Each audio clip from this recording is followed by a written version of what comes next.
Hello दोस्तों, तो यहाँ पे हमें एपिसोड की शुरुआत में जापानीज पुलिस हेडक्वार्टर्स का सीन दिखाया जाता है और यहाँ पे कीरा के रिपोर्ट्स के बारे में बात हो रही होती है। इन लोगों को यहाँ पे 3029 फोन कॉल्स और मैसेजेस आए हैं और साथ ही साथ उसमें 14 ऐसे लोग हैं जो कि कहते हैं कि वो कीरा को जानते हैं, फिर उन्होंने उसे कहीं देखा है। साथ ही साथ 21 लोग तो ऐसे भी हैं जो कि कहते हैं कि वो खुद ही कीरा है। इन सबको इग्नोर करते हुए इनका रिकॉर्ड बना लिया जाता है। वो ऑफिसर बताते हैं कि जैसे कि एल ने बोला था, ये पता लगाने के लिए कि उनकी डेथ कितने टाइम पे हुई है, तो लगभग सारे ही विक्टिम्स की डेथ वीकडेज में शाम के 4 बजे से रात के 2 बजे तक हुई है, लेकिन उनमें से 68% तो रात के 8 बजे से 12 बजे हुई। ये डेथ्स सैटरडे, संडे और छुट्टी के दिनों पे और भी ज्यादा बढ़ गई। तो इन सबको देख के एल यही बताता है कि इस हिसाब से जो किलर है वो एक स्टूडेंट है, और सुन के भी ऐसा ही लग रहा है क्योंकि एक बच्चा होगा जो कि एक तरीके का भगवान बनना चाहता होगा और दुनिया में इंसाफ लाना चाहता होगा। ये बहुत बचकाना है, मुझे पूरा भरोसा नहीं है, लेकिन अगर तुम्हारे मन में ये चीज है कि कीरा एक बच्चा नहीं हो सकता तो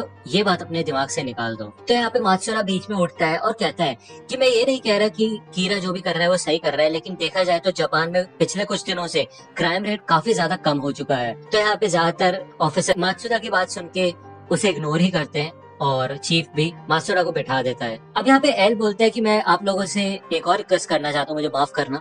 मैं ये जानना चाहता हूँ कि जो भी विक्टिम्स मरे हैं क्या उनकी आइडेंटिटी पब्लिकली अवेलेबल थी, जैसे कि उनकी फोटोज वगैरह, या फिर सिर्फ उनके नाम ही नाम अवेलेबल थे। तो यहाँ पे मीटिंग के बाद चीफ होता है और मात्सुरा माफी मांगता है कि मैंने मीटिंग में ऐसी बात बोली। तो चीफ यही बोलता है कि कोई बात नहीं, लेकिन अगर तुम ये कहते कि कीरा जो भी कर रहा है वो बहुत अच्छा कर रहा है और उसको इस बात के लिए अवार्ड देना चाहिए, तो थोड़ी दिक्कत हो जाती। यहाँ पे दूसरी ओर हमें लाइट का सीन दिखाया जाता है जो कि सायो को पढ़ा रहा होता है, और तभी उनके डैड घर पे आ जाते हैं और सायो वहाँ से चली जाती है। तो रियुक कहता है क्या बात है, बड़े रिलैक्स लग रहे हो। तो लाइट यही कहते हैं कि अगर बाई चांस कभी पुलिस मेरे को पकड़ने आती भी है तो भी कहने के लिए मेरे पास ये तो होगा कि मैं और भी चीजें करता हूँ जिससे मैं बच सकता हूँ। जब लाइट नीचे आता है तो हमें दिखाया जाता है कि वो चीफ लाइट का ही पिता होता है और ये लोग डाइनिंग टेबल पे बैठ के बातें कर रहे होते हैं। चीफ लाइट से पूछता है कि तुम्हारी स्टडीज कैसी चल रही है, और उसकी बहन और उसकी मॉम लाइट की तारीफ करते हैं कि वो काफी ज्यादा पॉपुलर है और इंटेलिजेंट भी है, तो उसकी चिंता करने की कोई जरूरत नहीं है। तो यहाँ पे जब ये ऊपर आ जाते हैं तो रियुक कहता है अच्छा मैं समझ गया, तुम इतने ज्यादा कॉन्फिडेंट इसलिए हो क्योंकि तुम्हारे डैड पुलिस में है। तो लाइट कहता है हाँ, और इसलिए मैं उनके कंप्यूटर में इजीली हैक कर सकता हूँ और इससे मेरे को उनके इन्वेस्टिगेशन के बारे में भी पता चलता रहेगा। तो यहाँ पे